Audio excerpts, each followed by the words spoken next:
Oh, they're going to laugh at you. They're going to hear your voice and go, Jimmy, you crazy. I'm going to say, yep, you are right. Yo, what's good, everybody? Welcome to Unfair Sports, where we take a pensive approach to the sports conversation. I'm your host, Jay, with your favorite co-host, Jimmy. Thanks for watching us here on YouTube, as well as wherever podcasts are downloaded and listened to. While you're there, please like, subscribe, rate us, and review us, and give us 5 stars. You don't think we deserve it?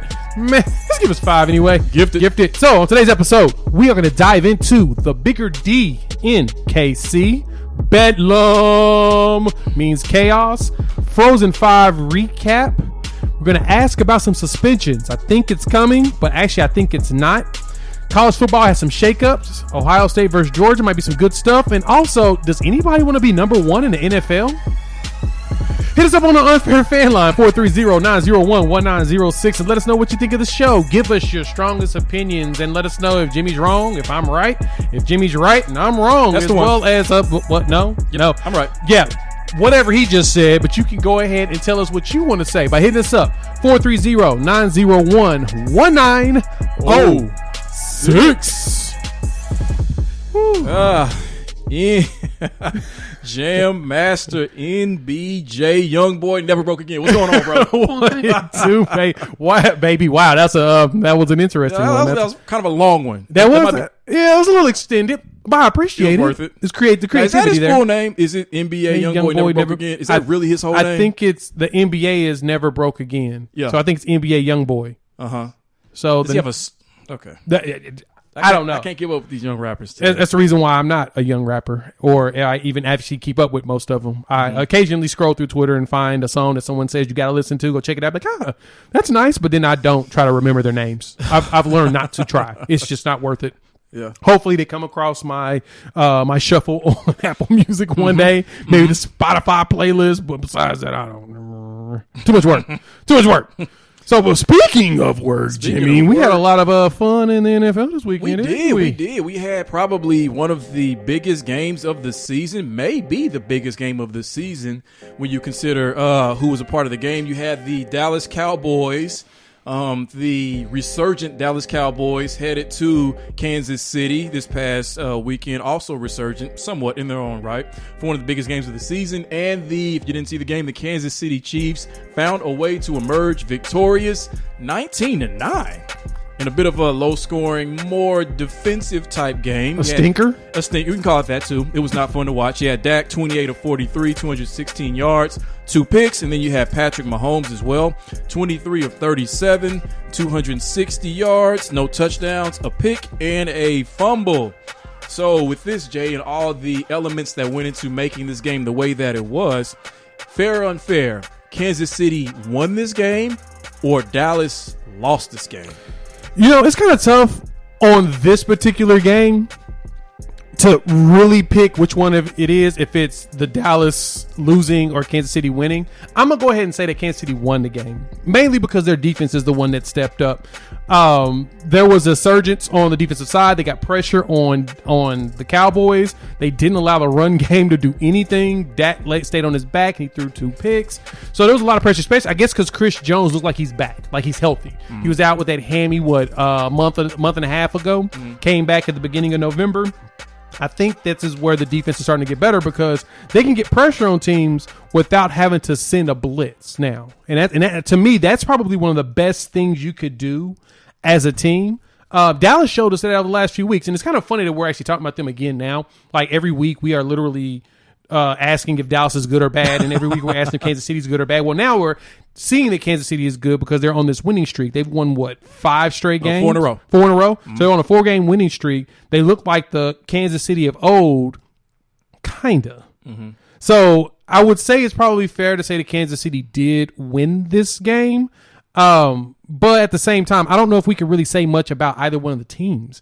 This game sucked. It was bad. It was a bad game. But Jimmy, the total in this game was what, 52? Let me see. 56. The over-under was set at 56 at kickoff. 56. And we got 28. Neither one of the teams even hit their total. No. That's how bad of a game, in my personal opinion, it was. So am I supposed to be excited about either one of these teams after this? Hell no. I still have more questions than I even have answers. Mm-hmm. I would say Kansas City won this game. Typically in a game like this, one of the factors that you look at is which team was most aggressive. Yeah. And at least on the defensive end, obviously Kansas City was most aggressive, really without even having to blitz. And a big part of that, like you mentioned, was Chris Jones, their all-pro defensive lineman, who finally looks like he's overcome the injury hurdles that he had dealt with this season and was more than dominant. I believe he had, did I see 3.5 sacks? Is that what I saw from a defensive tackle? If that tells you anything. I mean, that's Aaron Donald level dominant. So he was dominant. So I would say that that's a big part of the reason why Kansas City was aggressive in this game. With Dallas, and I always end up finding myself having to counsel the Dallas Cowboy fans after a loss. That seems to be your thing. This one was pretty tough, because I have sympathy and compassion for Cowboys fans, even as a 49ers fan, that most people don't have. So I will say this for Dallas fans. Don't hang your head necessarily because you were beaten by a good team. You had no Tyron Smith. You were on the road in one of the most hostile environments in the league. You had no Amari. You lose CeeDee Lamb right before halftime. Zeke gets nicked up and was pretty much, in my opinion, a non-factor in this game. So when you add all that up, you're probably not going to win this game. But I do differ with you on one thing. I think that this Kansas City Chiefs team, this 2021 Kansas City Chiefs team, has found a way to become not just a good team. I think this is a very good version of this team.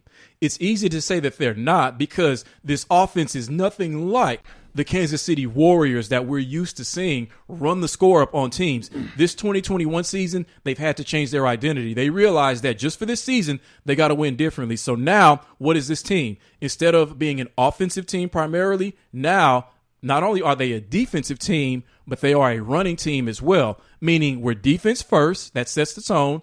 We run the ball, and then we pass when we have to, when we need to.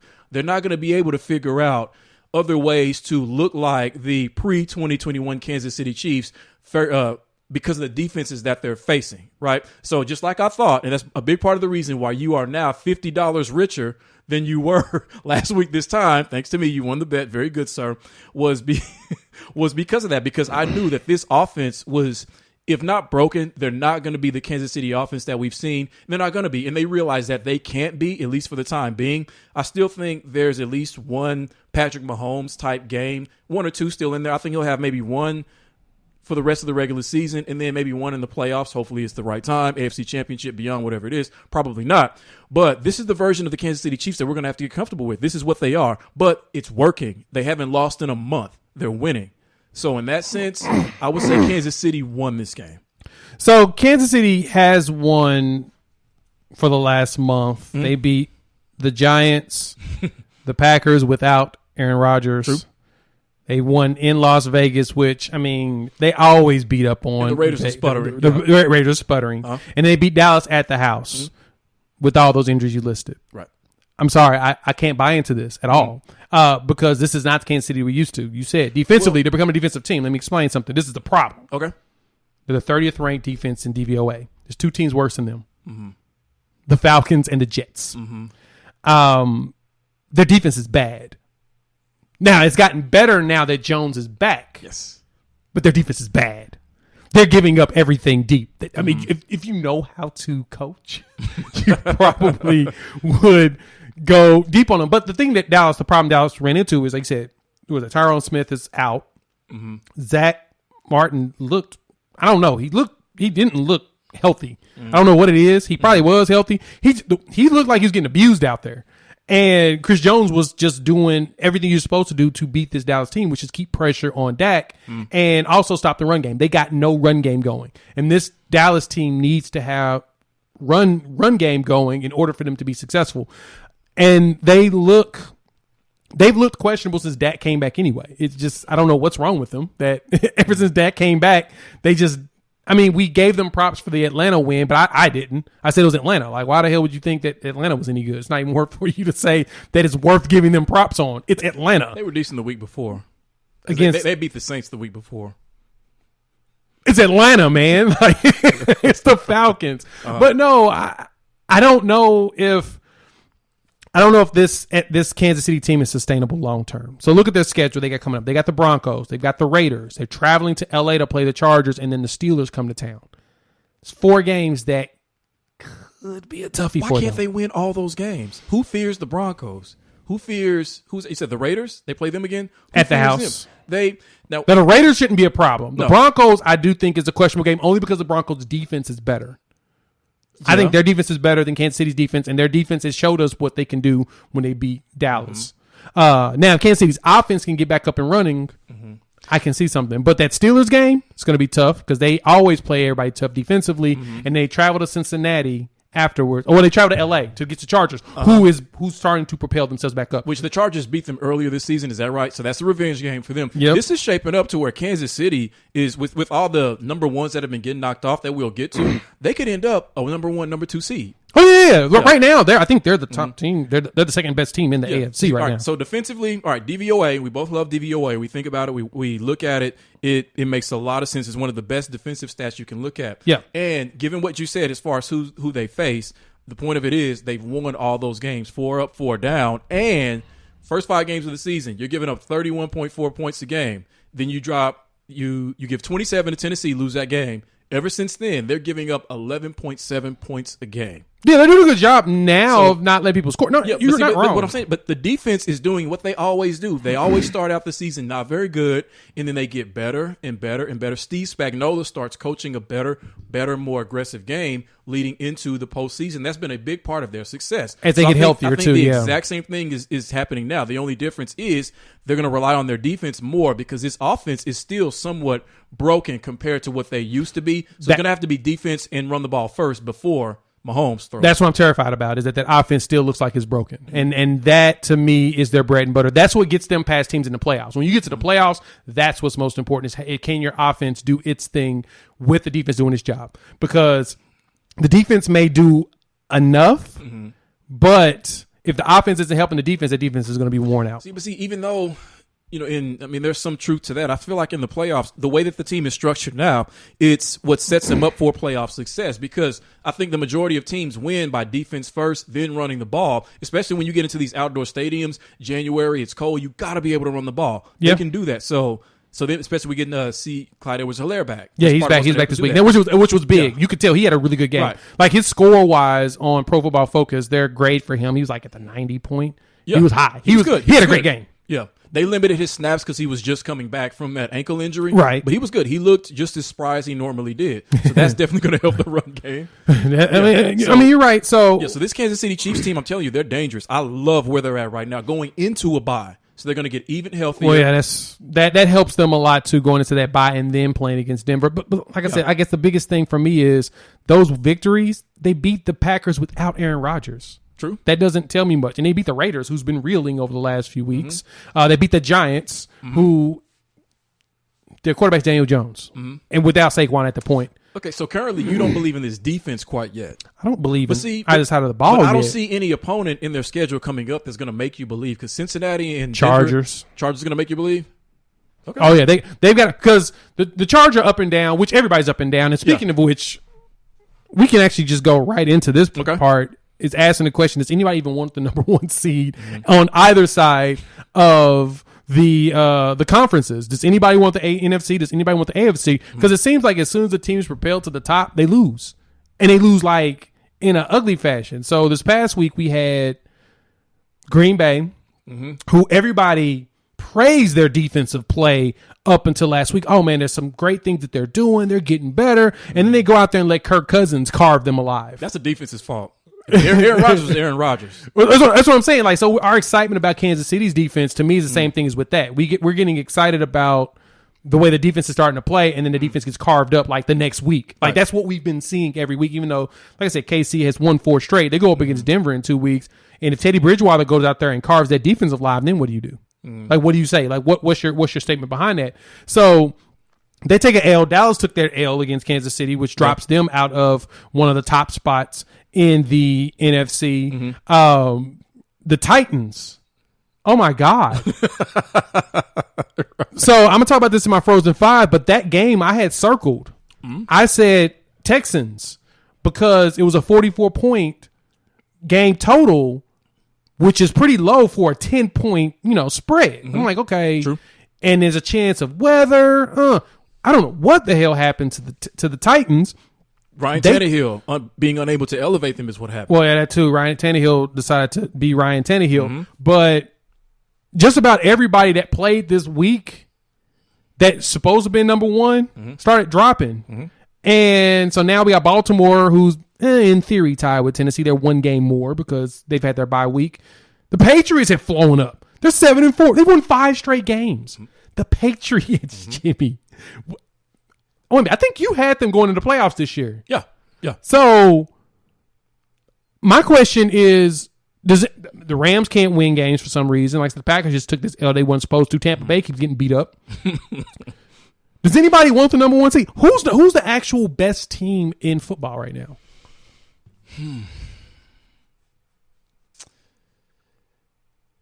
I can't say it outright. I can give you one in each conference. Okay. I'll start with the NFC, and I really don't want to give it up to this team, but I can't. They have more ammunition than me, and that's the Cardinals. They're the only ones sitting there at 9-2, and they keep finding ways to win games that they are not supposed to win. You are not supposed to lose K1, Nuke, and Edmonds and still find a way to win and the game. J.J. Watts. And J.J. Watt and still find a way to win the game. Because what they still have left available with Zach Ertz, who's been huge for them at the tight end position, with James Conner, who's been near the top of the league as far as rushing touchdowns, and with their center. People don't think about this. Their center that they got in the offseason, Rodney Hudson. I mean, a lot of times people don't think of the center as one of the quarterbacks on the field as far as being able to look at coverages, line shifts, knowing where the mic is, knowing where the blitz is coming from. That's been huge for them. He's a very good center. That's been the saving grace for the Chiefs. Creed Humphreys is the highest graded center in NFL right now. And I mean, as a young guy, he's out there. That's very impressive. He's eating. So I got to go Cards. And I hate saying this because they have a rookie quarterback, but the Patriots, I don't think anybody wants any part of the Patriots right now. That same mold that I just told you about that Kansas City has transformed themselves into defense first, run the ball, throw when we need to or throw when we have to. They're winning. The Pats, they are plus 123 score differential this year. Oh, my God. The Cards, plus 108. I think those are the two highest in the NFL. They are. Because when they have you down, their foot is on your neck, and they do not let it up. So right now, as far as, I guess really I'm talking about maybe the two most dangerous teams right now that if I were on another team, I really wouldn't want to face. Therefore, I guess I see them as being the best in each conference. Bill Belichick and the Patriots, Cliff Kingsbury and the Cardinals. Which is... makes no sense. 0 sense. So Pro Football Focus have their premium stats. One thing I like to look at when I try to evaluate who's good and not. Guess who is the best graded team overall in football right now? Give me 3 guesses. Best graded team overall. Yep. It's probably someone you wouldn't think of. The Indianapolis Colts. Nope. All right. So if not the Colts, let's say. Prior to this weekend, would it have been Buffalo? Nope. Dang. I know, right? All right. Give me which conference for my last guess? AFC. The Ravens. No. Who is it? The Patriots. They are the best team in football overall based upon the grades that they give them. And that Pro Football Focus, they do some detailed grading. They watch every play and they grade positions. They grade everything. So check them out. Their premium stats is awesome. If you want to buy it, it's something worth having for your toolbox. But they're the number one overall team. Offense wise, number 1 is Dallas, followed by the Patriots and then the Buccaneers. Passing, Buccaneers, Vikings, Patriots. These are grades. So it's crazy how good the Patriots truly are. It's not. With the quarterback, right, Mac Jones, just running the offense like just a stand. I mean, but it's coaching. It's coaching. The New England Patriots focus on the minute details within the minute details. They have the number 1 rushing offense in the NFL, too. Exactly. As far as grade-wise. Now, DVOA-wise, they're top 5. So, yes, you're right. We praise Belichick for all of the offseason acquisitions he got, especially on the defensive side. And I made mention on that episode, you can find that video on our channel here at Unfair Sports, that Belichick's never had money to spend like this. And so he's focused on the thing that he likes to focus on, which is what? defense. He went and got him a whole bunch of defensive players. Now, the offensive guys he signed, it's kind of questionable, but Damian Harris is showing out. Ramondre Stevenson, whenever he's not in the doghouse, is out of the doghouse dominating. So you've got a combination of everything you want from a team. I mean, he's got all of it now. So Belichick, and not a lot of people are talking about it just the way they like it. Now, in the which NFC, is a good thing, yeah. Now, having said that, the Cards are the top seed in the NFC. If we got to the playoffs and they were facing the Buccaneers, I still would take the Buccaneers without thinking. Oh yeah, in a heartbeat. Yeah. I'm not betting against Tom Brady. No. Especially in the playoffs. So this and you know who else I'm not betting against? Who? Aaron Rodgers in the playoffs. No. Not NFC Championship, different story, but going that deep, the beginning, oh yeah, but same thing. This could literally end up in a Super Bowl between the Bucs and the Patriots. Oh my God. Which will probably be the greatest pre-Super Bowl storyline we have ever seen. Brady versus Belichick. And then at that point, Mac Jones will be immortalized as one of the greatest quarterbacks in NFL history just by getting to the Super Bowl his rookie year without realizing that we probably should not put him that far on a pedestal yet. Like, he's doing what he's supposed to do. He's doing his job. Right. He's not being amazing. He's not outstanding. He's not horrible. Same as Brady when he was his age. Exactly. He's just out there just following the game plan, looking at the progressions, getting rid of the ball like he's supposed to, and not trying to do too much, which I think that's the thing I appreciate about what Mac Jones is doing with the Patriots. He's not trying to do too much. And that's something that, honestly, he fell into the perfect scenario for that. Like, he's lucked out compared to what Trevor Lawrence, Trey Lance, Justin Fields, and all of them out. He has a whole team, a whole coaching staff that knows how to teach you to not do too much. I don't need you to think too hard. Actually, correction. I want you to do all the thinking, but not too many actions. Right. Actions that we cannot beat here on Unfair Sports. Every Monday is the news. And now, Jimmy has the news. Thank you, Wendy. So, Jay, have you ever been to the Staples Center before? I have not, but I really want to go. Well, you better hurry up because in about a month, it will not be known by that name anymore. It was announced late last week that the Staples Center is getting a new name starting Christmas Day. It will be known as the Crypto.com. not the... I didn't even think about that, but yeah. So the downtown LA home of the Lakers and the Clippers and the NHL Kings and the WNBA Sparks will change its name after 22 years of operation. It was announced by arena owner AEG. So I'm going to tell you this. If you're not into crypto, you better get on it now. Because if they're getting these type of sponsorships at the most popular stadium arena in the U.S. Like outside of MSG, probably. Yes. It's like the MSG of the West. Of the West, exactly. So, and the funny thing is, everybody was saying, yeah, y'all can name it whatever you want to. We're going to call it Staples Center. Mom named Clay, I'm going to call it Clay. You know what I'm saying? So, we're going to call it Staples. But at the same time, I think it's cool. I like that. I hate that they're changing it, but I understand why. No, the very second I saw this, it was that morning, I immediately downloaded the Crypto.com app. Because like you just said, if they got money to do this, and you know they weren't the only bidder, probably the highest bidder, obviously, that there is something to this crypto business. So I'm going to figure out what it is, try to capitalize on it a little bit at a time. So I am all in on crypto. I totally agree with you. Yep. All right, so staying in the state of California, so how the Lakers are going to change the name of their arena to another one. I guess that's why I just said that. The Lakers. It's known as the Lakers Arena, even though there are other teams that play there. The Sacramento Kings have dropped their coach, Luke Walton, and he is no longer the coach of the Sacramento Kings. They promoted associate head coach, former head coach of several of the teams, Alvin Gentry, to the interim head coaching tag. They restructured his contract. He's got certain incentives he can meet that would potentially affect his ability to remove the interim tag and be the coach of the Kings. But I wonder at this point, when was the last time the Kings was actually a good job?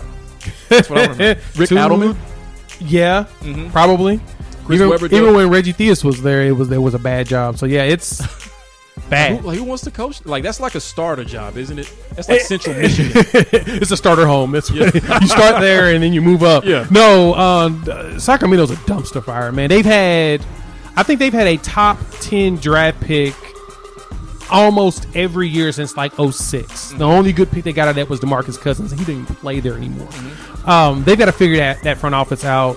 To be honest, just go ahead and relocate to Seattle. Call it a day. No one cares. That is true. Like Sacramento, I've got nothing against Sacramento, the capital of California, but It just seems like it doesn't work. I've never heard of anybody saying him going to a Kings game. And they've got for that reason I would do it. And they have talent. They have De'Aaron Fox. You have Buddy Hield, who hopefully gets back into the starting lineup now. Yeah, Marvin Bagley. Yeah. Yes, they got talent. All right. So lastly, sticking with firings, kind of a grim news segment. Dan Mullen was fired as coach of the Florida Gators, a year removed from leading Florida to the SEC championship game and playing the eventual national champion Alabama as close as anyone. So Dan Mullen, he's gone. I feel like the joke behind him is that he was trying to get fired so he can get that buyout, and he just sit at the house and not work. Uh-huh. I mean, I forgot the number. I should have grabbed it. I didn't know this was going to be in the news. Mm-hmm. But I think that teams combined were paying like $100 million in buyouts to coaches to not coach their teams. So he's going to take like a $20,000 a year job as an analyst for Nick Saban and the Alabama Crimson Tide. If Lincoln Riley's smart, he'll call him and tell him to come be an analyst in Norman, pay him $50,000, a little bit more than what Nick would probably pay him, have him around for a while, and then Mullins can go somewhere else, or Dan Mullins can bring those recruits that he had at Florida, just bring them on to Oklahoma. Okay. Let's be smart here, guys. Do you think there's any chance he would get consideration for the USC job? Hell no. Not after what he did at Florida. That was perfect. He was at the SEC championship last year, and then this year they just fell apart. So now I don't think anybody's gonna really consider him like that. All right, is that it? It's news. And that was Jimmy with the news. Thank you, Bob. Yeah, that was pretty bad. No love for Dan Mullen. 34-15 in 4 seasons. But I guess when you coach in the same conference with Nick Saban, that is not good enough. Oh no, not at all. Yep. You got to at least you can't lose to Missouri. Mm-hmm. That's the job that gets you fired. Missouri and Vanderbilt. You lose to them. You typically get fired in the SEC. It's like if you lose to Kansas in the Big 12, you typically get fired. Yes. You lose to like Rutgers or one of the really bad teams in the Big Ten, you get fired. Mm-hmm. That's your kind of like hierarchy of schools that will get you fired. So Sarkisian, he's only lucky because it's his first year. Right. But that's what got Charlie Strong fired. Yeah. It's tough out in those streets, man. Tough in the streets. Speaking of the Big 12, Bedlam. Finally. It is Bedlam. Oh, this is the weekend, guys. We have Bedlam football here. So Oklahoma plays Oklahoma State in Stillwater this year for the rights to say who's the better team, I guess, in Oklahoma. I guess that's kind of how they do it. I don't know. But Oklahoma, like I said, Oklahoma plays Oklahoma State. And so it was a good weekend for both teams. Oklahoma was able to survive Iowa State, winning that game. What was that, 28-21? While Oklahoma State beat Texas Tech 23-0. It was a pretty quiet game. And so overall, we get to see who's going to go to not only the Big 12 championship, but potentially the college football playoff. True. So Oklahoma State's already in. No matter what, they're in the Big 12 championship game. Right now, OU and Baylor are tied for number 2. So OU has to win this game so they can play Oklahoma State again in Texas for the Big 12 championship, which I hate that they have that set up. Yeah. So, Jimmy, what are you most excited about going into this Bedlam game? You know, it sounds pretty generic to say it this way, but I'm most excited about whether or not Mike Gundy can actually beat Lincoln Riley. Because in this game so far, Lincoln Riley is 4-0 against him. Since he's been the head coach, he has not lost to Mike Gundy in this game. And I'm curious that with everything set up the way that it is, with Mike Gundy finally having the higher ranking, the better defense, it's in your home stadium, in the momentum, I'm wondering if that is enough to surmount the psychological edge that Oklahoma and Lincoln Riley has always had against him in this game, to where he's the coach who is most conservative and the OU coach is more aggressive. And that's usually a big part of the reason why they win those games. So I'm really interested in what this game says about the mindset of Mike Gundy, just how bad he wants to win this game, how bad he actually wants to put his team with one of the best defenses in the country in a position to go to the college football playoff. Or is it going to be same old, more scared, conservative coaching, and the better team wins the game? Well, the problem with that is that Oklahoma State's offense really isn't that good. No, they're not. They're not very good. And it seems like Gundy is avoiding It's like he doesn't want his offense on the field. hurry up, Get out. Get the defense on there. So the defense can go out there and do their thing, get points, and do. It's like Georgia to me. The way Oklahoma State is set up is similar to Georgia. Like Stetson Bennett is not a bad quarterback, but he's not great. Yeah. He's just there. Yeah. He does enough. He functions on a team just like this. He needs a really good defense behind him. Exactly. And same thing with Oklahoma State. I don't know what it is with Sanders this year, but he has 500 more passing yards than Spencer Rattler. Who hasn't started the game in like a month and a half. Right. Yeah. He hasn't started in 5 games. That's not good. You would expect them to put up more numbers, especially as good as the defense is. They have the 3rd ranked defense and defense efficiency in college football. They're right behind Wisconsin and Georgia. So defensively, Oklahoma State's ridiculous. This is probably the best defense I've ever seen out of a school in the Big 12, period. So shout out to the defensive coordinator there. I can't think of his name off the top of my head, but fantastic job. I'm so glad to see that Oklahoma State has been able to produce that to the point of the committee loves them going into the playoff. They kind of want to see them there. They think that they can produce something that Oklahoma couldn't do, which is a W for the Big 12. But I don't know. I guess the thing that bounces me out, like I put it like this, I'm gonna tell y'all straight up. I'm taking Oklahoma State -4 in this game. I'm gonna go ahead and just throw all my money on the spread on that. I'm probably gonna go balls deep into this game. I'm putting my money on Oklahoma State mainly because even though I feel like OU's defense is better than Oklahoma State's offense, the way OU's offense has been regressing, that OSU defense should cook them. To that point, what happened in that Iowa State game? Like, I didn't get to watch it because I was working, but I was looking at the scores, saw that they won and everything. But when I looked at the box score, 8 of 18 for 87 yards, a touchdown and a pick for Caleb Williams. What was that? He looked like a freshman. He looked like a true freshman, like I warned everybody about. I was texting with a couple buddies about that, and they were like, dog, you was right on that. You was right. Yeah. That was the thing I feared. Like, I love having Caleb go in there, but to be honest, I don't know if Spencer would have done better because the offensive line just isn't that good for OU. They're not that good. Dog, they was putting enough pressure on him to where he just wasn't playing good. That's all it was. And once they started to figure out how to get the running game going, they got better. Yeah. And that's the only way OU has a chance to beat Oklahoma State is they have to establish the run early. I mean, Caleb broke off a 74-yard touchdown run against Iowa State. Yeah, he did. You got to figure out how to keep doing stuff like that. Get him involved to where you get the running game involved heavily. Kennedy Brooks. I don't know what the hell's up with Eric Gray. I thought Eric Gray was going to get us like 100 yards a game coming from Tennessee. He was a highly recruited guy. He just hasn't really produced that much.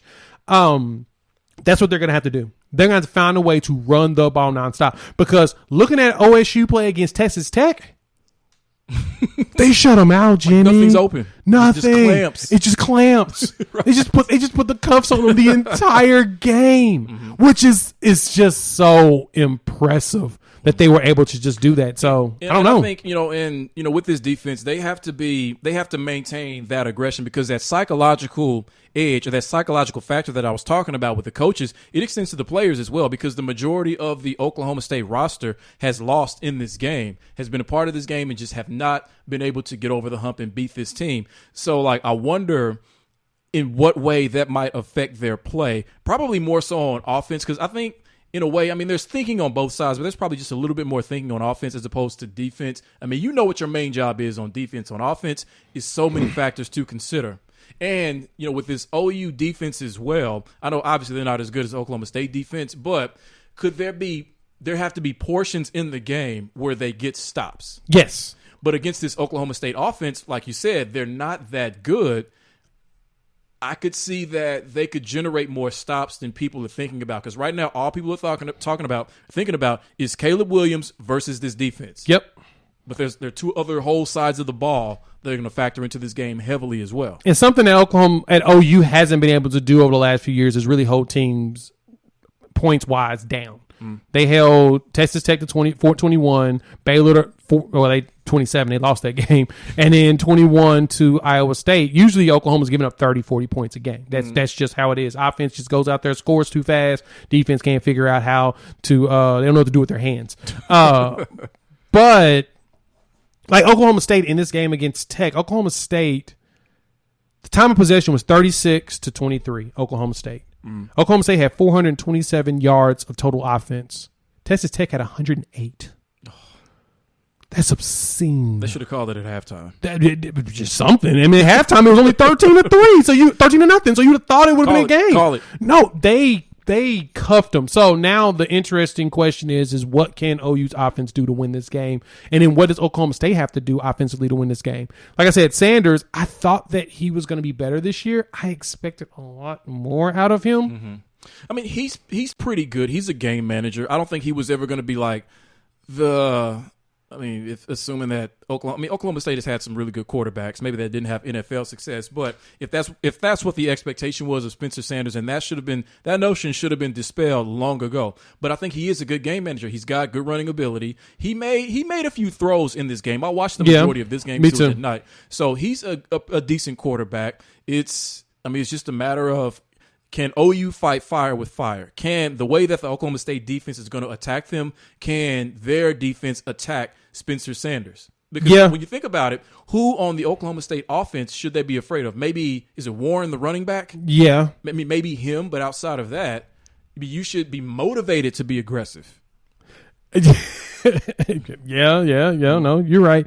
Dominic Richardson is usually their main guy, but Jalen Warren is also, he had like 12 carries in that game. So, you're not wrong. It's just, how much faith do you really have in OU going against this defense? Like, a couple weeks ago, we talked about OU versus the Georgia defense. You know, the OU offense versus Georgia defense, which I thought would have been great because OU's offense was just clicking and clicking. But like I said, they have regressed so badly over the last couple of weeks that I'm just like, now at this point, I've definitely ate crow and put my foot in my mouth. I don't know what the hell I was thinking when OU's offense is clicking, they are a force to be reckoned with. Yeah. Can they get back to clicking when they go into this game? They have to, but that's really going to depend on Lincoln Riley. Like this has to be one of the best coaching jobs outside of the playoff games he's been in. This has to be the best regular season coaching job that he's ever done. He's truly got to elevate his play calling, his adjustments, his aggression, knowing when to be aggressive and when not to be, and being willing to rely more on the run, because it seems like offensively the strength of that team is the run. Yes. So you got to get comfortable with running on 3rd and 3 as opposed to passing, because it's not just about picking it up. It's sending a message to that defense on the other side that you can match their intensity, that they want to hit you or we want to hit you too on offense. Hit you dead smack in your mouth. Right. But let's see if OU can pull it off. I like I said, my money will be placed on Oklahoma State -4. And I'm going. Well, if it makes you feel more confident, my money is on OU +4, so that should make you feel pretty good. Because if last weekend is any indication of what my betting prowess has been like this year, then that should make you feel pretty good. That's a good point. Hopefully your Frozen 5 is much better, which I'm going to talk about that. We'll get to that. And dive right in, shall we? Frozen 5. Let me recap of what I did on Frozen 5. Thanks for checking us out here on YouTube as well as on the pod, wherever podcasts download and listen to. Please share and like, subscribe, rate, review, all that beautiful jazz. So, Jimmy, Frozen 5, let me give you my update on that. How horrendously bad I did. We went 1-4. Yeah, it's a rough one. Yeah. For those that are following us for the Westgate Super Contest, my bad. I'm going to go through each game real quick. I'm going to start with the dub. I may as well, and then go to the L. Yep. Eagles -2. God, Jalen Hurts is eating. That team is getting scary. They're getting scary. And the big thing about them, what makes them so scary, is that they've realized what their identity actually is. They are a running offense. Mm-hmm. That's it. Put the ball on the ground, just run. Mm-hmm. As long as Hurts don't turn the ball over, they're fine. But when they realize that they need to just run the ball a lot, they almost beat the Chargers. 27-24. So they won the game 40-29 over the Saints, which the Saints have a really good defense. Yeah, they do. But their run offense is just so much better. And Jalen Hurts had 3 rushing touchdowns, which I think he was the top quarterback in daily fantasy too, which I had him on a lot of rosters. I just, at the end, I was like, no, more Hurts. Something about him says to do it. And he ate. So that's how I got that one. Now, the L's. I'm just going to go quick. Packers -2. I don't know what the hell Aaron Rodgers and them's defense was thinking. Because the Packers was sucking all game long. They started the game off just bad. And then Aaron Rodgers started them down the comeback and everything. But they should have never been down. What was that, 16-3 at one point? Yeah. They should have never been down like that. That I blame Aaron Rodgers on that. He was just playing bad. The Jets, I just thought that was going to be closer. it just ended up not being close at the end. I was stupid for that. The Ravens -5. I didn't know Lamar Jackson wasn't gonna play. Yeah, that was Sunday morning. Yeah, that was Sunday morning. Because I was thinking Bears. I was like, nah, Lamar's gonna play. Mm-hmm. He'll eat them alive. Him and Hollywood. Yeah, they lost 2 players right before. Yeah. Just stupid. Worth it. And then of course I hedged my bet against you by taking the Cowboys plus 2.5. Yeah, I thought that the Cowboys was going to make this game close. I expected it to be a bad game. 100%. I saw the total at 56. I was like, neither one of these teams is that good right now. And it showed. Neither one of them was that good right now. Both defenses are solid, but their offenses are both shaky right now. And then, of course, Amari Cooper ends up being out. And then CeeDee Lamb ended up getting hurt early. And it's just bad. But Michael Parsons is looking like Defensive Rookie of the Year. Oh, my God. He just snatched it from Trayvon Diggs. Snatched it and he slapped the smack out of his face. And then he smacked the hell out of Mahomes and got that fumble. Just, God, Parsons, that dude is good. Rookie of the Year. So that's my picks. That's how bad I did. Well, we will have to bounce back. Rough week. We'll see what we can do. We will. So, Jimmy, you know what that was next. Oh, yes. Not that I'm gleeful about what happened because there was carnage, we'll say. And that was Let there be carnage. Last night in the Lakers versus Pistons game, a game that was not nationally televised. I was hoping it would be just because. But there was an I'm surprised it wasn't Cade versus LeBron. At least on NBA TV. You would have thought Cade versus LeBron. They don't want to go against, no one wants to go against the NFL, even when you have LeBron. Oh, that's a good point. Right. So in the I believe it was the third quarter of this game, there was Jeremy Grant for the Detroit Pistons was at the free throw line, shot the free throw. Should we call it a kerfuffle? We'll call it a kerfuffle. We'll call it a.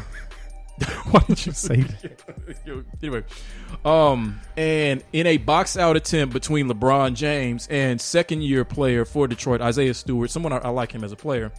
LeBron advertently or inadvertently hit Isaiah Stewart under the right eye, causing Isaiah Stewart at first to get in his face. Obviously, when that sort of thing happens, you don't like that. You get upset. No. But once he started to taste his own blood trickling down from that, trickling then somewhat gushing from that wound, he went berserk several times attempting to get at LeBron James or Russell, whoever it was in the incident. He completely lost it, was just running through people like the juggernaut to try to get to him, and just eventually was able to get at least calm enough to run towards his locker room, which I think he was trying to come out the other end in order to get LeBron James, as they both had been ejected. But it was something that we have not seen in a very long time. It's been a while since we saw that much blood from that type of incident on an NBA court. So the fair unfair, Jay, was should both be suspended, and then I've got some news after that. Probably both should get suspended. Mainly because Isaiah Stewart just went berserk after they separated him. Like, okay, so if you look at the footage, LeBron did he tried to jerk his arm, and he swung his hand out and basically, like I said, punched him in the eye, and gave him a nice little cut. And 8 stitches. As soon afterwards, he immediately walked over to him, was like, "Oh shoot, you good? You good, bro? Yeah. You good?" And so it made it look like it wasn't inverted. He wasn't trying to do it.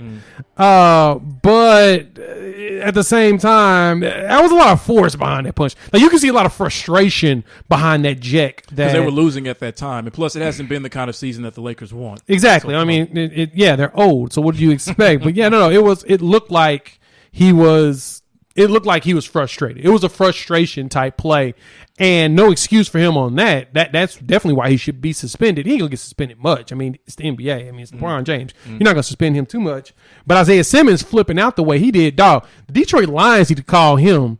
The way he was tossing people off of him right now, put him in the backfield and just let him just run through folks. Because I see Isaiah Simmons is what, 6'8", 6'8", 250 at least. At least. So him and LeBron are roughly about the same size. If you really think about it. So, yeah, I think that they both should see a suspension. Now, I'm kind of curious as far as a fight, though. Who you think gonna win?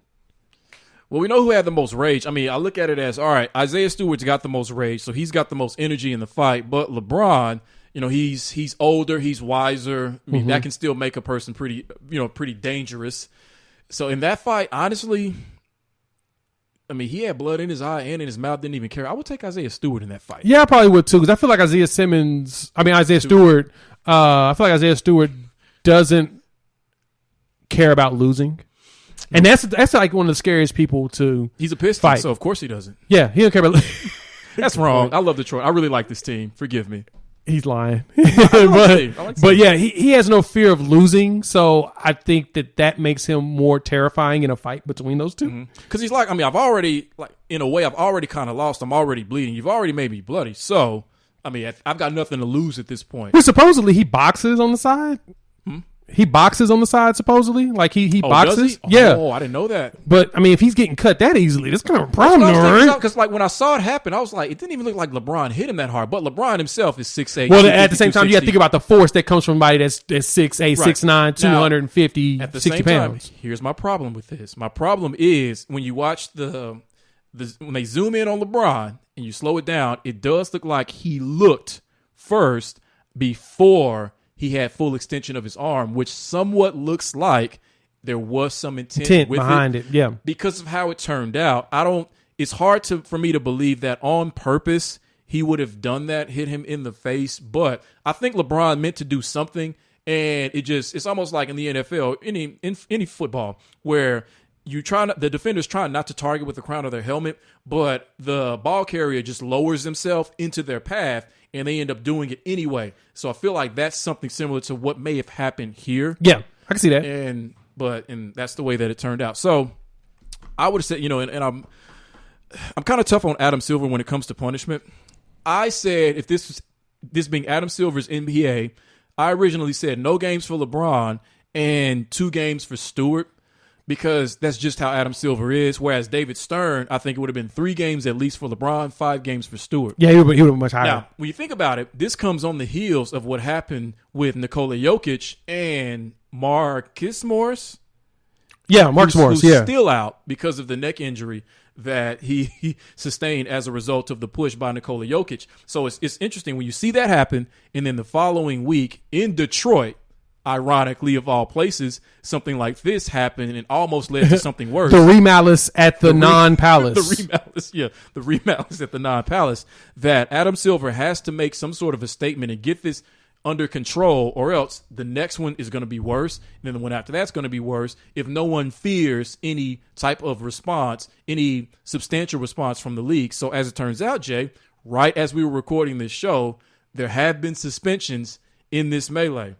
LeBron James has been suspended 1 game for recklessly hitting Detroit Pistons center Isaiah Stewart in the face, and Isaiah Stewart has been suspended for 2 games for escalating an on-court altercation by repeatedly and aggressively pursuing James.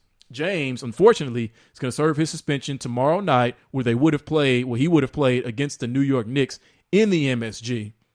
Which is one reason why I thought that Silver might not suspend him, but he is. That makes sense. That makes sense for them to not suspend him, because you don't want LeBron to not be at Madison Square Garden. But he ain't going to be, because he's been suspended for that 1 game, so he will not be a part of this game. Yeah, that's just dumb. And Isaiah Stewart, and he will miss the Pistons' next 2 games against. It doesn't matter. That's so mean. That's so mean. It really doesn't. It really doesn't. But no, it's the Heat, and then who they got after the Heat? Let me look real quick. Milwaukee. Them Bucks. Well, I mean, they were going to get thrashed in both of those games too, so it really doesn't matter. So most likely. That's a good point. You think that's fair? I think there needed to be more. I mean, it does raise the eyebrows, I think, of some of the players that, okay, if I get involved in one of these types of incidents, I mean, minor skirmishes, that doesn't matter. But something like this, okay, it could be more for me, especially if I'm not LeBron James. Because you know what people are going to say? It's only because he's LeBron James that it wasn't 2 games or 3 games. And obviously Stewart, because of how berserk he went, had to be at least 2 games. So I think it's a start for Adam Silver. I would have wanted a little bit more to really drive the point home that for the rest of the season, I don't want to see this kind of crap. I don't want to see Nikola Jokic and Marcus Morris again. So how many games was Jokic suspended? 1 game. There you go. There's your precedent. 1 game. 1 game. For he intentionally went after him on that. Yep. That wasn't I I had frustration. No, he ran at him. He essentially gave him whiplash. He did. Now Morris wasn't innocent either because he did give him a nice rib shot. Oh yeah. He started the altercation, but it's always the second person that gets caught. Always. And unfortunately, in this situation, Morris is now hurt, and he's still hurt from that. So no, it makes it. Like I said, I think that's your precedent behind those suspensions. The NBA has already tried to legislate no fighting in there, even though we kind of enjoy it. It's actually a good thing for the league. A little violence here and there, a little fighting, because they're not going to really fight. They're not going to truly square. Now, Isaiah Simmons was going to truly, Stewart was going to square up. Oh, yeah. He truly was trying to. He was ready. He was ready. And then Russell Westbrook was out there trying to square up as well. What you was, see that picture? What was Russ doing? What was he doing? He was the Notre Dame fighting Irish's leprechaun. He was out there. Put him out there. Hey, you shame. He's out there, Jack Johnson, and he's out there. Rocky Marciano, 1930s boxing. Yeah.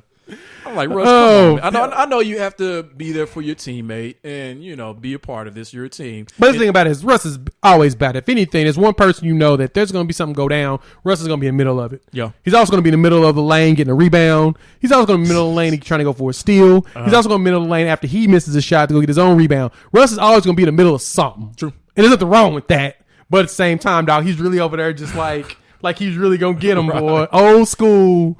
Now, if we were going to go in that direction, then some of the other Pistons should have gotten involved, because I would have liked to have seen maybe Cade Cunningham square up with Russell Westbrook. Ooh. That would have been interesting. Or let's see, Anthony Davis and Kelly Olynyk is hurt. Yeah. I'm trying to think who would be a good comp for because Anthony DeAndre Davis. Jordan was standing there ready to fight somebody. Yeah. I'm trying to figure out who because Dwight Howard ain't fighting nobody. He's going to walk away. Who else is going to square up for the Lakers and Pistons? You think Anthony Davis is going to square up? He'll square up, but as far as actually throwing, he really doesn't want to do that. But yeah, he'll square up. So you think he'll just throw his hands up? He's more of a. I think Anthony Davis, he's more of a wrap up type. Oh, he'll wrap you up and then let's wrap up and let's kind of fall on the ground. I ain't trying to get hurt. Let's fall down. You not get hurt, I don't get hurt. We go like that. Break this up. Yeah. So you think him and Jeremy Grant would do that? They would wrap up. That'd be interesting because with Jeremy Grant, because he's giving up 3 or 4 inches. You want to get underneath him, get into the body a little bit. Get body shots nonstop. Yeah. Maybe a headbutt. And get Anthony to fall. What about Melo?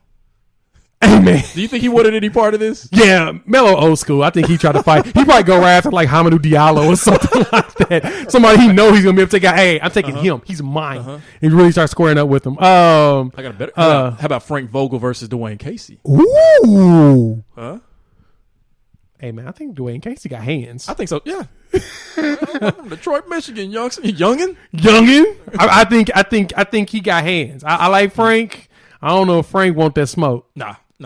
We're just gonna leave it on that. That had so many more possibilities, even more interesting than Isaiah Stewart versus LeBron James. You're right. It does. Monk and he seems a little bit grimy. Yeah, Monk got a little grimy. There's Sadiq Bey. I think he. Yeah, that'd be a good fight. Monk versus Bey would be an underrated. That'd be on the undercard. That's an undercard. Yeah, that's a good undercard fight. Yeah, that's a good undercard fight. Who Avery Bradley gonna fight? Oh man.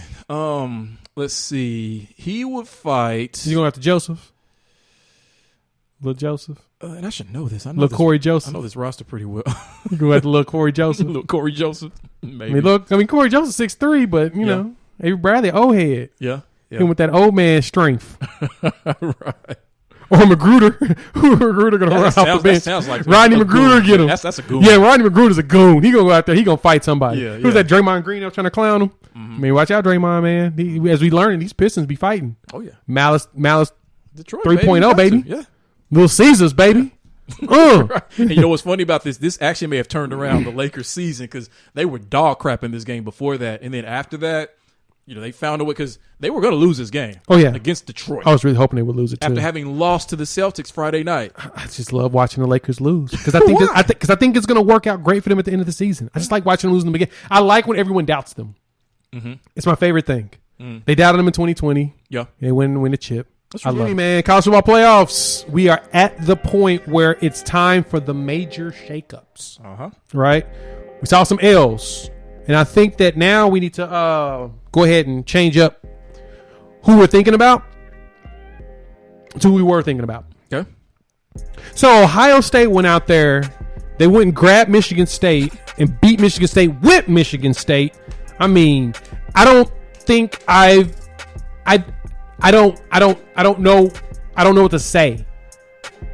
Jimmy, I don't know what to say about this game. They beat them. What was that final score? Like 56-7.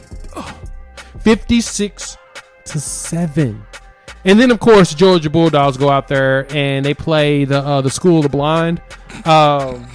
Charleston. Sorry, guys. That's me. That's meaner than what I said about the Pistons. That's true. They beat Charleston Southern like 56-7. So both teams decided to have the exact same score. And now we're asking the question, who would win a matchup as this college football shakeup goes? Georgia or Ohio State? Who do you got? Georgia's defense or Ohio State's offense? Oh, right now with the way they're clicking, I'm going to take Ohio State's offense. You know, I haven't watched Ohio Georgia State. fans do me, man. Yeah, I haven't watched Ohio State much. I mean, I love the Georgia defense, but I think that there's something that they have that people haven't considered. They have 3 legitimate wide receivers. 2 of them we expect, Olave and Wilson, we expect to get drafted somewhere in the first round, but they're second and third in passing yards to another receiver on the roster who I've never heard of, Smith something. That's literally his last name, right? So what does that tell me? That tells me that they have multiple options in the passing game, and that they're not just one receiver centric, that they spread the ball around fairly evenly, because at the end of the season, they're going to have 3 receivers over 1,000 yards. So you combine that with the fact that they can run the ball. Master Teague, I believe his name is, he's been efficient. He's not, otherworldly this season, but he's been efficient. And I don't know if you know this either, but right now, CJ Stroud has taken over as the betting favorite off of the 6 touchdowns in this game. The 7th ranked team who just paid their coach, he's the favorite now to win the Heisman. Now, he's a true freshman, right? I don't think he's a true redshirt freshman? He's a redshirt. Okay, redshirt, yeah. So right now, with just the way that this Ohio State offense is clicking, there's something special about them. They are peaking at the right time, and they better be, because you could be on a collision course to face a defense as great as Georgia. So for right now, I would give the slight microscopic edge to Ohio State's offense. Ooh, man, I'm still going to stick to Georgia's defense. The efficiency, they're ridiculous. They've only given up more than 10 points to one team, and that was my Volunteers. Yep. Mainly because they have a very explosive offense, but that may be a problem for them with this Ohio State team. Ohio State's offense is up, like you said, they have 3 wide receivers that are obscene, and then they've got a run game that can go right behind it. You know what I'm saying? So Trayvon Henderson out here dipping on folk. They got Master Teague the third. Master Teague out there just dipping on them. So they've got so many options to do it. And the funny thing is, like you said, Michigan State out here paying Mel Tucker because they're so desperate to have a good coach and want him to stick around. Because what was that? D'Antonio, he's been there for I feel like 20 years almost. Yeah. It ain't been that long, but he had been there for a good 10 plus years. So losing him as your coach and then trying to figure out what's next is tough, and I get that. So you get Mel Tucker in there, he rebounds the team the next year, gets Kenneth Walker the third and a few other transfers to come in. Which, did you know that Kenneth Walker the third played at Wake Forest last year? I did not know that. No, he played at Wake Forest, and Wake Forest at one point was undefeated this year. What if he would have stayed? Another discussion. But he was able to convince him to come there, and they're 9-2, which is a great thing for them. That's something that they need for the program, so they try to revamp themselves.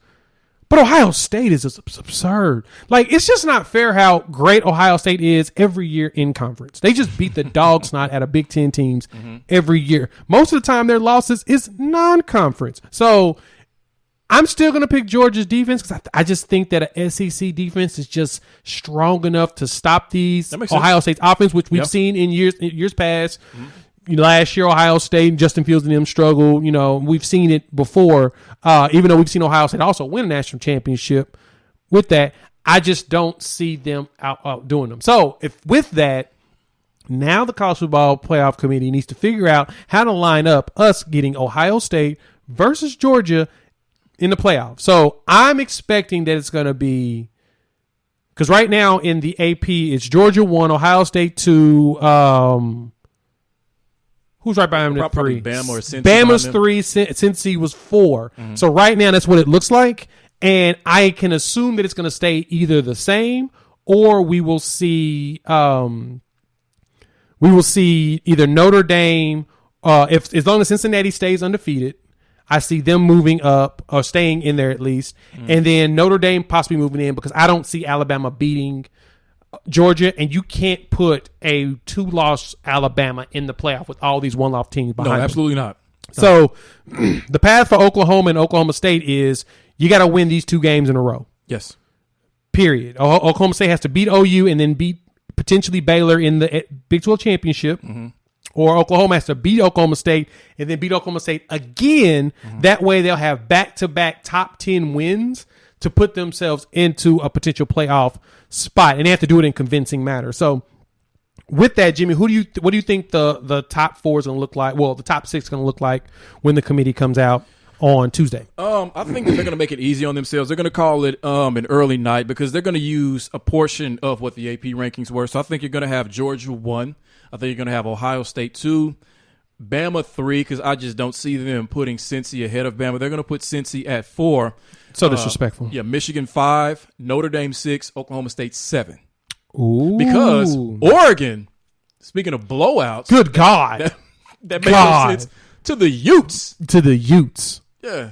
Oh, God. 38-7. Utes are 8-3, so they're not a bad team. But, my God, they got Molly Wop. They got Utah beat Oregon with Oregon. I need they grabbed them ducks. I'm like, Cristobal, what am I watching? What is happening? I tried to continuously watch the game, and I struggled. I'm just like, this is so bad. And so funny, I was having Twitter conversations with folks about them, and I was just looking like a fool the whole time. Oregon, I had you beating Ohio State and then making it to the playoffs because I needed you to win out of the Pac-12, and you couldn't do that. You lost to Stanford and then the Utes. If you'd have at least won the Stanford game and then lost to the Utes, we'd probably forgive you, but we can't now. See how this all shakes up, like we were talking about earlier with Oklahoma or Oklahoma State making it into this game, it really hinges on Cincy because as I'm looking at this preliminarily, you have, all right, so let's say you have Bama at 3. You have them losing to Georgia, so that's going to move them out. 2 losses. You have Ohio State and Michigan, which should be a really good game this weekend. Let's say Ohio State finds a way to beat Michigan. You move them out. All that's really left in your path is Cincy and Notre Dame. I haven't seen Notre Dame's schedule, so I don't know if there's another loss possibly on their schedule. Let me look for you real quick. But let's say they win. They're traveling to Stanford. Which could be a loss because Stanford did upset Oregon. But you need Cincy to move. You need Cincy out of there. And then if that happens, that clears the way for the winner of the Big 12 to get into that playoff spot. Cincy has 2 games as well. They've got the end of season game where they're playing against East Carolina, and then they have the conference championship game, which I think that's what's going to hurt Notre Dame in all of this is that they've only got 1 game left as an independent, and they have no real signature wins this year to make you feel like, oh, Notre Dame is just a good team. Right. But I think the committee, they're comfortable with that brand being in the playoff, especially with Brian Kelly, one of the more prominent head coaches in college football. Yeah, so they're fine with Notre Dame being in it. I don't think they want Cincy in it. Bama can't stay in it unless they find a way to beat Georgia. And Michigan, even though they've gotten close, this looks good. This season looks good for Jim Harbaugh. They've got to get out of the way as well. You can't put Notre Dame in over Cincy though. You have to put at this point. Cincy you can't beat Notre Dame in Notre Dame. You can't be that disrespectful. Go ahead and put Cincy in there. Cincy has a whole bunch of older players. They have a bunch of vets. They've got juniors and seniors and stuff. Desmond Ritter is freaking good. He's actually good. He's fun to watch. And I think if you put them in there, you might. Them versus Georgia, be a lot more fun than you think. Right. So we know this. So we know that the committee, they definitely want Georgia in this. They want Ohio State in this.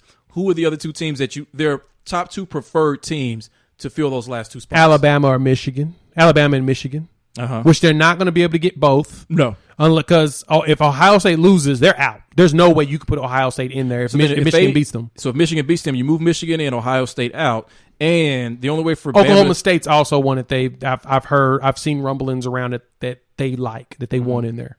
Well, I guess it gives you the opportunity to have 2 really good defensive teams and I would presume 2 really good offensive teams. Yeah. Exactly. So that's looks like their pick. So I could totally see Georgia, Ohio State, Cincinnati, and Oklahoma State in there.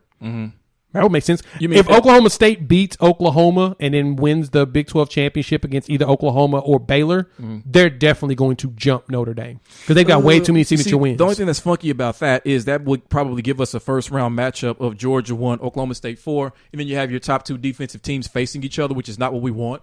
Oh no, they're not going to put Cincinnati against them. They're not going to put Cincinnati. What, round 1 against Georgia? Yes, they would. They would. Yes, they want Georgia. They want Cincinnati out. They have no choice but to put them in. So they're going to go ahead and let Oklahoma State jump them. But since he has no losses, so you couldn't move Oklahoma Yes, State you ahead of can. them. They've already done it. They've already done Alabama and they've done Ohio State. That's true. So it's not like it's impossible. Okay. They don't want Cincinnati in there. And I'm sorry, Bearcats. It's not me. I want Cincinnati at the number 2 seed personally. But the committee don't want y'all in there because the committee's disrespectful, and we've seen that year after year after year. So since we've seen that, we know what's going to happen. So Yeah. I would prefer that they give Cincinnati the respect and let them play the number 2. But what they're going to do is if Oklahoma State does end up following a full undefeated and win these next 2 games, Oklahoma State will be moved up to number 3. And then they will play Ohio State. So it'll be offense versus defense. That'd be a fantastic first And then round you'll matchup. have Georgia, Cincinnati, which is offense versus defense. Oh, that'd be fantastic. That would be great. That's exactly what I want as a shadow member of the community. Of the committee. Yeah. I want that. I want that too. I actually now I'm betting even more money on Oklahoma State to win that game. Yeah. Jimmy?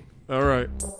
It's on the editing room floor. Editing room floor, but did not make it into the show. Well, some bad news for Denver Nuggets fans. According to Mike Singer of the Denver Post, star forward Michael Porter Jr., who just secured the bag in the offseason, reportedly has a nerve issue in his back that could keep him out for the remainder of the season. He already hasn't played since November the 6th and has missed the team's last 8 games, a team that is also without star point guard Jamal Murray, who tore his ACL last year. May get him back towards the end of the season, maybe not. But this is what Jokic and the Nuggets are looking at as things currently stand. He broke his back. His back is broke. Spinal. No. Yeah, this sucks. He just got the bag. They just paid the man. He's had back issues his entire career, so now it's a nerve. It's concerning. It is concerning. I mean, even beyond this season, a nerve issue, like that's incredibly concerning. I gotta hate that because I mean, he really was turning into he turned the corner. I thought this was MIP year for him. Yeah, it was. I mean, he earned the money that he got in the offseason. So MPJ getting MIP. That's what I was expecting. But yeah. We'll see what happens. Hopefully, he can come back. All right, up next, one of the NFL's most unique players, one of your favorite players, actually, Jay, Taysom Hill, has agreed to one of the league's most unique contract extensions Monday. Again? With the New Orleans Saints. Sources told ESPN's Adam Schefter that his new deal will pay him $40 million over the next 4 years if he remains in his current role, in which he serves as backup quarterback, running back, wide receiver, tight end, as well as special teams ace. However, the deal can actually get up to $95 million if he becomes the Saints starting quarterback over the next 4 years. $22.5 million guaranteed. He's 31 years old. Was scheduled to become a free agent after his contract extension in 2020. That's a whole lot of words and a whole lot of stuff going on with Taysom Hill, but that makes perfect sense since he does everything but coach the team. So they gave him basically $22 million in guaranteed money just because he's a utility just knife. to be himself. He's a Swiss Army knife. That's Yes. basically what they did. So basically they did this so that they can take away $8 million to their salary cap so they can go sign other players. So basically just restructure. They're using him as the restructure guy to be able to sign other players. Mm-hmm. So you can add that to his other 20 job descriptions as well. What would you call that? Contract. He's a salary cap enabler. Salary cap enabler. That's his job. He is the capologist enabler. What I wonder is, I mean, does he really actually help the team win games? Like, if you went to YouTube and looked at highlights of Taysom Hill game-winning plays, I mean, I know they love him and he does a lot, but for some, I just don't get it. I don't get it. I like what he does. He's interesting, but I don't get it. All right, so lastly, as I sort of prefaced earlier, Ohio State quarterback C.J. Stroud has become the Heisman favorite, according to Caesars Sportsbook, followed by Alabama quarterback Bryce Young at plus 175. So as it stands now, Jay, which of those two, since it looks like it's going to be one of the two, do you think is going to actually come away with the Heisman? CJ. I can see CJ getting it. even though he has way more weapons than Bryce, I can see it going to CJ. If he puts up numbers like he did last week, this week, who does Alabama have? Oh, Alabama has Auburn. They have the Iron Bowl this week. And then Ohio State has the big game. So this is both opportunity to do something. Now, Auburn is known for being a spoiler to Alabama. Mm-hmm. So hopefully Alabama don't take this L and ruin their entire season. Right. But, yeah, I think CJ ends up winning it. What I want to know is who's going to be the third guy given a free trip to New York for the Heisman ceremony. Thibodeau. Who knows they're not going to win? Thibodeau. Yeah. He should, but he's probably not. I don't know. That's really about Maybe it. Matt Corral. That's a good point. Mm-hmm. I don't know. How about the entire else. Georgia defense? Yeah, just send all of them. Send all of them. Jordan Davis needs to be there. Exactly. Yeah, Jordan Davis. I would like him more than Thibodeau. Send him there too. Yep. I like that. All right. All right. Well, we appreciate y'all joining us as usual here on Unfair Sports. Thank you for checking us out here on the YouTubes as well as listening to us wherever podcasts are downloaded and listened to.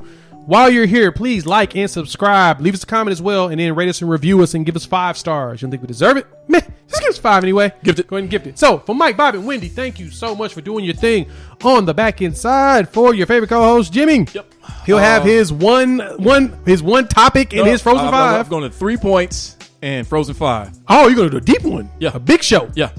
Okay. 3 points to make. Then I'm going to give you the Frozen 5. We're going to look back to getting on the winning track. We're Back do it. on the winning track. It's going to be back like Dak. Not betting on Dak. The splat. You planning on picking any of these Thanksgiving games? No, absolutely not. He's not touching a single Too one many of them. variables I don't trust. I concur. Mm-hmm. Okay, so with that, we will chop it up with y'all in a few days. Peace.